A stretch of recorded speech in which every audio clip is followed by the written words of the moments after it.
Europe. L'économie dans ses figures libres avec vous, Carole Ferry. Alors le soleil semblait briller sur le monde de l'économie.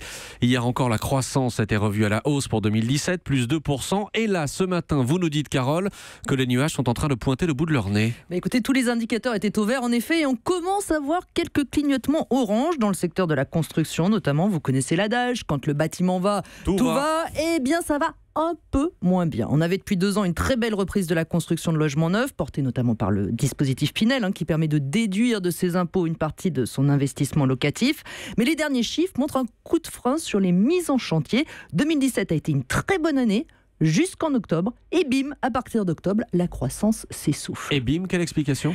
Eh bien, vous avez un petit pic en octobre et ça redescend derrière comme si les Français se dépêchaient de se lancer dans l'achat d'un logement neuf avant les réformes de 2018, comme un coup de booster au moment où circulaient toutes les rumeurs sur la réforme du logement.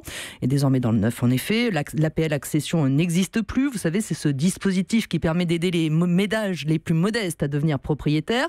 Le prêt à taux zéro est devenu moins intéressant dans certaines régions. Même ralentissement à l'horizon sur la construction de logements sociaux.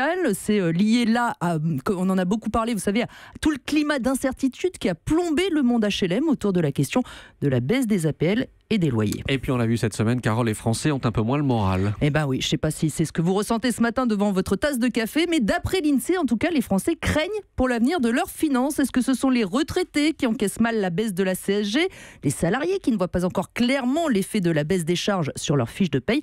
Difficile à dire, mais en tout cas, les chiffres sont là. Je vous rappelle, Carole, que vous nous avez aussi promis des rayons de soleil. Ils sont où ? Alors, chose promise, chose due, Maxime. Les Français craignent pour l'avenir de leurs finances, mais ils prévoient toujours d'acheter dans les mois qui viennent. Voitures, canapés, machines à laver. Ça limite les risques sur la croissance. Et puis, l'assurance chômage a apporté cet immense vent de fraîcheur hier. Elle prévoit une baisse du nombre de chômeurs d'ici 2019.